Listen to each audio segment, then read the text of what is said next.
For jobs and education! Today, London is echoing to the voice of protest. The demonstrators began gathering early this morning. A message to the politicians: the world is in trouble. More than 100 organisations will be marching through the capital with a rallying cry of jobs, justice and climate. I think today makes a difference to the people who are on it, and it sends a message to Gordon Brown and the G20 leaders that actually have to start listening to the people. We've had depressions, we've had recessions, it's a boom and bust cycle that we're having, and people are starting to get fed up with it. This G20 summit has got to make a difference. We're facing the biggest crisis in our economies that we've ever seen right across the world, and all these governments now need to act together, work together to lift us out of that recession and to begin to give people hope again. They'll be monitored by a large police presence, but today no trouble is expected. Well, there is a lot of anger around. We're a democratic society. I think campaigning like the kind of campaigning we're going to see today, like the march that we're going to see, they're incredibly important parts of our society. Sign the petition, bail out people, not bankers. Save jobs. But the government and the police know sterner tests are to come, with fears of public disorder to coincide with next week's G20 summit. I think this is the start of a long process.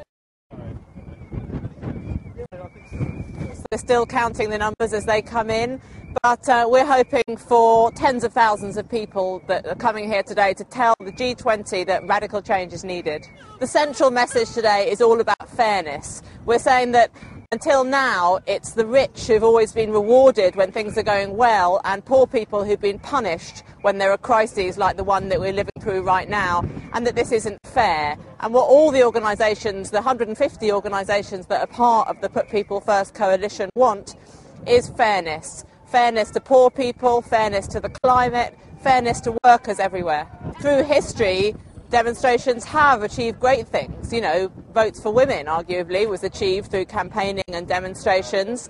And unless there's campaigning, the politicians, like the ones that are gathering in London on Thursday, won't know that ordinary people really care passionately about these things. I think it's important to come together in big numbers and just show the number of people that really care and really want the G20 to be brave and take the big decisions that are needed. I don't think that we're going to wake up on April the 3rd and suddenly that everything will be fine. I think this is the start of a long process, but it is what happens afterwards when the leaders all go home, which is absolutely crucial. We saw in 2005 the world's leaders came together and promised to give huge amounts of aid, and a lot of them have not kept those promises. So it's absolutely crucial that people like the people who are marching today continue to hold their leaders to account, to remind them of what they promised, and to really force them to keep the promises that we hope they're going to make on Thursday. Well, I was on the march earlier, and it was really peaceful, lovely atmosphere, singing, lots of children, lots of different groups, really colourful banners that are there. So far it's been an entirely peaceful march, and I'm sure it's going to stay that way. Well, as one demonstrator described it to me today, there is a real hodgepodge here. There are people right across the age range, babies being pushed in prams, children, teenagers, right up to many octogenarians. And people have come here from Belgium. There are Italians here, and I've even seen a banner in Spanish. And of course, people from all over the UK. I've met a father and daughter who've travelled here from Bristol, the father celebrating his 50th birthday today. And all of these people want their voices heard. They want their concerns raised about job losses, about poverty, about the financial crisis and climate change. And they're hoping that their voices will be heard and they can make a difference ahead of the G20 meeting next week.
Bye.